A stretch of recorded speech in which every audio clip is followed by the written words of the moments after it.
Shama akkam nagaa jirtu ani yoobsaan Abbabeeti. Yoobsaan miidiyaa YouTube channel like, share, subscribe gochuu hin dagatinaa. Egaa akkuma yeroo darbe saayinsii naannoo kutaa 3ffaa boqonnaa tokko hanga boqonnaa 3ffaa kan waliin ilaalle immoo boqonnaa 4ffaa naannoo hawaasummaa kan jedhu kan waliin ilaallu ta'a. Yoobsaan miidiyaa YouTube channel like, share, subscribe gochuu hin dagatinaa. Egaa mata duree keenya keessatti naannoo hawaasummaa jechuun maal jechuudha? Akkasuma heddumina aadaa hawaasni tokko keessatti qabatu kan of keessatti hammate wantoota xixiqqaa jalatti kan ilaalludha jechuudha. Hawaasummaa jechuun naannoo tokko keessatti hawaasni walitti qabamee wantoota inni itti fayyadamu yookiin immoo haala inni jiruuf jireenya isaa keessatti gaggeeffatu hawaasummaa jennaani. Isaan keessaa inni tokko immoo aadaadha jechuudha. Hedduminni aadaawwan yookiin immoo barteewwan naannoo tokko keessa jiran baay'inaan aadaa keessatti kan hammatamu yeroo ta'u, aadaan ibsituu eenyummaa saba tokkoo yookiin immoo mul'istuu calaqqee ishee jennuuti jechuudha. Aadaan wantoota hedduu of keessatti qabachuu dandeessi. Tokkoffaa ibsituu eenyummaa saba tokkooti. Muuxannoo bara dheeraa keessatti argamuu fi dhalootaa dhalootatti maal ta'uu darbudha.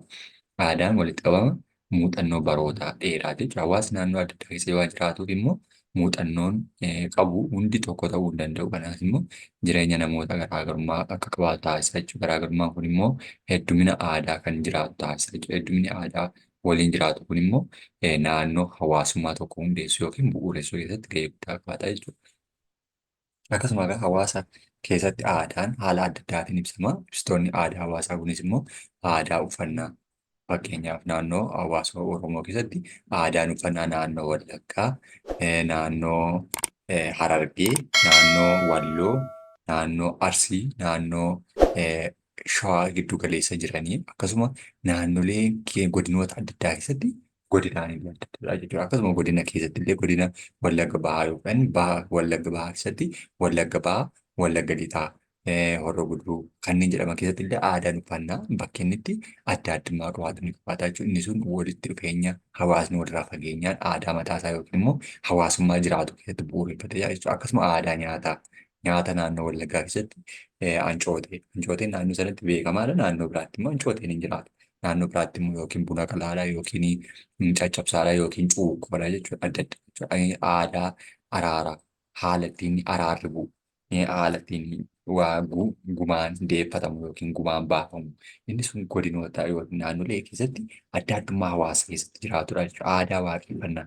Aadaa waaqeffannaa amantii gosa adda addaa jira. Amantii gosa adda addaa keessaa immoo haalli namni ittiin waaqeffatu yookiin immoo ittiin amantii isaa ibsatu illee adda addadha jechuudha. Inni kun hundi isaa walitti dhufeetu maal ta'a? Haala aadaa waaqeffannaa yookiin naannoo keessatti beekamu ta'etu ittiin kan hawaasni tokko ittiin waliin dabarsudha jechuudha. Aadaa gammachuu fi gaddaa ittiin ibsatan kanneen kana fakkaatan illee aadaa gammachuu gaddaa fi gammachuu kanneen jedhu keessatti illee kan of keessatti hammatudha jechuudha. Aadaan suni aadaa gaddaa gammachuu kan keessatti hammate aadaa uffannaa naannoo tokko hawaasni Oromoo naannoo isaa keessatti yeroo jila adda addaa akkasumas akkaataa jireenya isaa waliin kan ittiin jiraatu miidhagsuu fi faayamuu uffannaa aadaa mataa isaa qabaatee kan inni ittiin jiraatu. Aadaan kun uffannaa naannoo isaa keessatti yookiin immoo haala yeroo jilaa yeroo qophiin qophaa'u uffatu yeroo sirni adda addaa gaggeeffamu yeroo cidhaa kan inni uffatu yeroo ximqataa kan inni uffatu adda addadha jechuudha. Inni kun immoo hawaasummaa naannoo jennaani jechuudha. Kanaaf aadaa fakkeenyaaf gosa uffataati kuni naannoo uummata Karrayyuu keessatti kan beekamu. Akkasuma naannolee adda addaa keessatti jechuudha.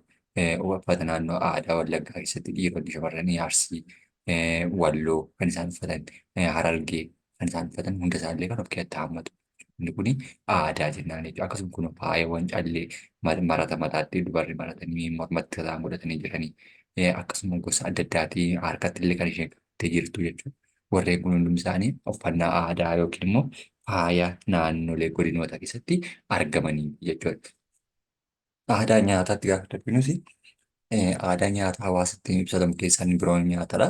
Akaakuuwwan nyaataa fi kan akkaataa ittiin qophaa'udha. Aadaa hawaasni ni ibsata. Akkuma uffannaa aadaan immoo nyaata keessaa immoo garaagarummaa qabaata jechuudha. Kunis immoo heddumina aadaa hawaasaa kan argisiisu ta'etu beekama jechuudha. Isaan keessaas egaa nyaata adda addaa Oromoon yeroo inni qopheeffatu keessatti kunoo kanneen kanaa yookiin immoo nyaatawwan itti baaduudhaan yookiin immoo qocaasa jedhanii akkasuma cumboo yeroo qopheeffatu jechuudha. Haala inni ittiin wantoota inni irraa fayyadamu dhadhaa irra dibuutiin daabboo haala inni ittiin qopheeffatu mallattoo waan adda addaatiin nyaata karaa isaan ittiin qopheeffatan gosa nyaataa adda addaati jechuudha. Inni kunillee akkasumadha jechuudha. Nyaata gosa garaagaraatu jiraata jechuudha. Nyaata aadaa godinaalee Oromiyaa muraasaati jechuudha malee guutummaa guutuusaa hin jiru. Kanaaf aadaa nyaataa aadaa araaraa. Aadaa araaraa keessaa immoo jireenya boonsaa ta'e qaba. Waldhabinsi yommuu uumamu immoo akkaataa ittiin araara buusan waldhabdeen karaa ittiin uumamuu ittiin furamu. Araarri marii fi jaarsummaadhaan kan nagaa ittiin rakkoo furuu dandeessan illee haala wal fakkaataadhaan miti jechuudha. Inni kun kallattii adda addaatiin miidhagina laata jechuudha. Yeroo araara yeroo jaarsoliin ulee isaanii qabatanii bokkuu mataatti maratanii dhiiraaf shamarran ta'anii namoota wal lolee walitti fidanii yeroo isaan nagaa buusan araara buusan illee aadaa sirna araaraa agarsiisu keessatti tokkodha jechuudha. Hawaasummaa yookiin naannoon hawaasummaa kanaan ibsamudha jechuudha. Hawaasni Oromoo aadaa qabeenya uumamaatiin eeggatuu fi kunuunsu illee ni qabaata.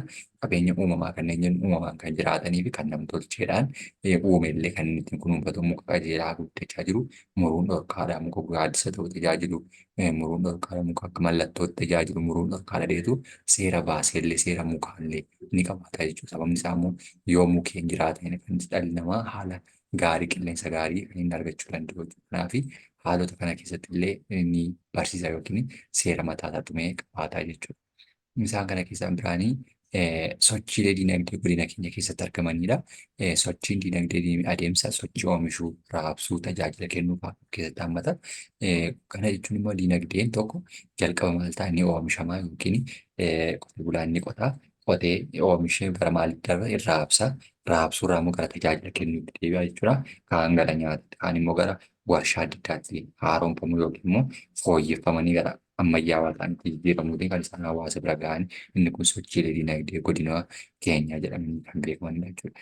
Inni kan biraa egaa sochiilee dinagdee kunuunsa akka hojii qonnaa, horsiisa qurxummii, daldala, tajaajila olee, hoteelaa, geejjiba, turizimii fi industirii kanneen kana fakkaatanii dinagdee sochii saafuu keessaa isaan tokkodha jechuudha. Kunoo ijaarsadhaan manneen ijaaramanii mana dhuunfaadhaan mana warshaaleedhaa fi kanneen kana fakkaatan naannoleen keessatti manneen tajaajilaaf oolan jedhamanii kan beekaman keessaati. Fakkii magaalaa Finfinnee keessaa yookiin iskaayilaayit kan jedhamutu kaafamedha kuni. Yeroo qonnaa yeroo itti qamadii oomisha koompaayinarri haamaa jirullee akkasumadha jechuudha. Kun tajaajila dinagdeeti. Tajaajila hoteelaa, tajaajila qonnaa, tajaajila industirii fi turizimii warreen jedhaman keessatti hammatamee jira jechuudha. Yeroo uffata hodhaa jedhamu yookiin gara warshaatti jijjiiramni sibiila yeroo tumuu wayyaa adda addaa karaa addaatiin uffata dha'uu keessatti illee sochii dinagdee jenneetu keessatti hirmaannaa jechuudha. Isaanis immoo iddoo bittaa fi gurgurtaan itti raawwataman keessatti illee gabaa kunoo gabaa midhaanii yoo midhaan gosa adda addaa yeroo itti gurguramu gabaa walii gala yeroo itti dhaabbatee wal bituu fi inni kun sochii dinagdee godina keenyaa keessaa isaan geejjibaa fi turizimii aadaa mul'isuu keessatti gahee guddaa qabaatanidha. Akka kuuwwan geejjibaa kan aadaa fi ammayyaa ta'uudhaan kan beekaman immoo kan aadaa farda yaabbachuu, fardaan harkisuu gaarii harreedhaan fe'anii gabaa geessuun warreen kun geejjibawwan aadaa jennaanii. Geejjibawwan ammayyaa warreen jedhaman immoo konkolaataadhaan geejjibuu, xiyyaaraan geejjibsiisuu warreen kun immoo warreen geejjiba aadaa irraa gara ammayyaatti jijjiiraman isaan kun sochiilee dinagdee godinoota keenya keessatti beekaman jedhamanii warreen ilaalamanidha. Sochiilee dinagdee guddina biyyaa faayidaa qaban keessaa faayidaa isaan qaban lafa qonnaa babal'ifachuu, bosona cabuu fi gubuu dhiisuun sochiileen sun biroon qabeenya uumamaa akka mancaan warreen taasisan keessaa warreen duraati. Balfii fi aarri warshaalee keessaa ba'anii naannoo akka hin faalleellee eeguu, aarri konkolaataa keessa gadi lakkifamu qilleensa faaluu akka danda'an isaan kana to'achuu iddoowwan jireenya lubbu qabeeyyii jeeqamuu akka hin qabne haalli jireenya qilleensa jijjiiramu kanneen kana fakkaatan warshaalee yoo baay'atan illee miidhaawwan akkasii kan fidu immoo sochiin dinagdee isaa jalqabaati jechuudha. Kanaaf kana kunuunsuudhaaf kana eeguudhaaf immoo haalota adda addaatiin gara tajaajilaatti jijjiiramu bosona gubachaa jiruu fi aara warshaaleeti kuni yeroo sana wantoota baay'eetu mancaa waan ta'eef jechuudha. Isaan kun godinoota yookiin immoo naannolee aadaa naannoo keenya qabaatu yookiin immoo naannoon hawaasummaa waan isheen of keessatti hammattee jiraattu keessaa warreen jalqabaa fi warreen duraate jechuudha. Kanaaf kunuunsa seeraaf mataasaa kan qabaatee ittiin tajaajilamu keessaati jechuudha. Ishee kan taafamee jiru Gilgaala Boqonnaa 4ffaa kana waliin ilaallu kan sirrii ta'e dhugaa, kan sirrii hin taane soba jechuun deebiseera. Isaan keessaa qabeenyi naannoo keenyaa kan uumamaa fi nam-tolchee ta'uu danda'udha. Deebiin keenya dhugaadha. Sababni isaa immoo kan nam-tolcheedha kan nuti jennu warshaaleen nam-tolcheedha. Uumamaan jechuun immoo bosonni uumamaan jiraatan, bishaan uumamaan jiraatu, albuudonni uumamaan jiraatu. Warreen kun uumamaadha. Nam-tolchee qabeenya uumamaaf qabeenya nam-tolchee tiksuun dirqamadha. Ibsituuwwan aadaa keessaa tokko haala uffannaati. Kunillee dhugaadha.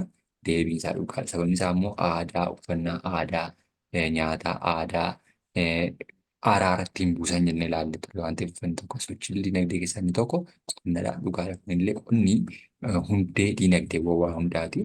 Sababni isaa immoo midhaan dheedhii kan inni irraa argamu qonnarraati. Qara qonnarraa argamee booddee gara warshaatti waan inni deebi'uu danda'udha waan ta'eef. Aadaan ibsituu eenyummaa saba tokkooti. Aadaan aadaa saba akkasiiti yookiin naannoo akkasiiti jechuuf iyyuu uffata yookiin immoo nyaata yookiin uffannaa aadaa sun dirqama hawaasa sana ibsa waan ta'eef saba akkasiiti kun jechuu kan nu dandeessudha waan ta'eef ibsituu eenyummaa saba tokko jedhameetu calaqqisiifamaa jechuudha.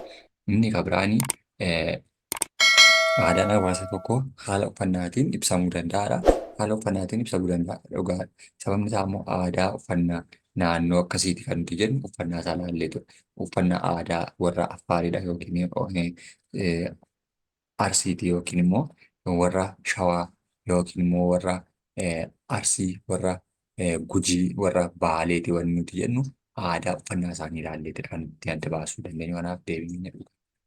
Inni kan biraanii gaaffii armaan gadiif qubee deebii sirrii ta'e filadhuun deebisidha. Aadaan hawaasa tokkoo maaliin ibsama?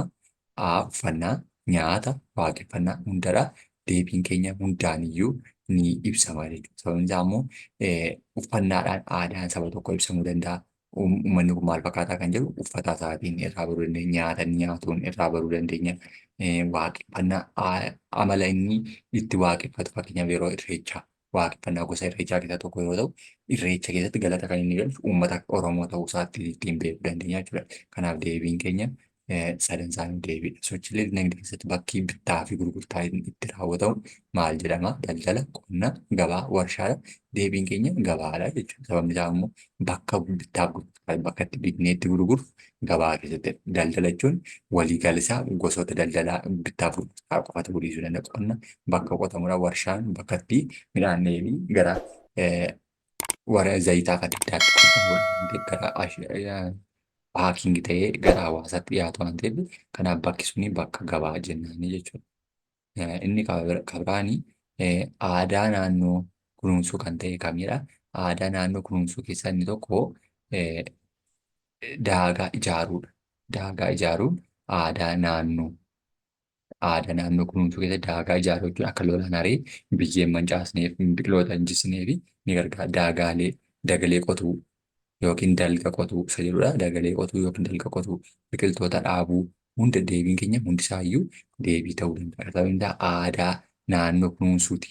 Akka daagaa ijaaruun abba yookiin dhagaawwan tuuluutiin akka biyyeen haramee hin banne taasisuu. Dagalee qotuu, dalga qotuun immoo akka lafa irraa gadee ta'e dalga yoo qonne lolaan yeroo tokkotti biqilootaa fi dhaabuu biyyoo achirraa qotee hin balleessu. Biqiloota dhaabuu, biqiloonni dhaabuun hiddi isaanii akka lafa qabatu biyyeen akka haramee hin banne isaan gargaaramuu danda'a jechuudha. Kanaaf inni biraan immoo sochiilee dinagdee keessaa dinagdee hawaasni keenya bal'inaan keessatti hirmaatan isaa kamidha? Industirii, qonna, turizimii, teekinooloojiidha. Deebiin keenya hawaasni keenya jedhee waan ta'eef hawaasni keenya dinagdee kan inni keessatti hirmaatu keessaa inni jalqaba qonna irrattidha. Qonna irrattidha. Kanaaf qonnaa jennaan jechuudha. Qonna industirii yoo kan inni gara warshaa fi gara tokko tokkotti turizimii bakka turizimii reefu haalli mijataa jira malee hawaasni keenya bal'inaan keessa hirmaatee jiru. Teekinooloojii wajjin illee deemaa jira reefuu ganaa tirannarra jira. Qabeenya uumamaa kan ta'e isa kamidha? Qabeenya uumamaa qilleensa, bishaan, bosona hundi isaanii qabeenya uumamaati. Sababni isaa qilleensi uumamaan kan jiraatudha. Bishaan uumamaan kan jiraatudha. Bosonni illee uumamaan kan jiraatuu fi namni immoo kunuunsuu fi deebisee dhaabuudhaan gahee isaa kan keessatti taphatudha. Hundi isaaniiyyuu ni ta'u jechuudha. Kanaaf haala kanaatiin ilaaluu dandeenya jechuudha. Yoobsan miidiyaa yuutuub chaaneel laayik, sheer, sabskiraayib gochuu hin dagatina. Hanga boqonnaa 5ffaa walitti deebinutti galatooma ulfaadha.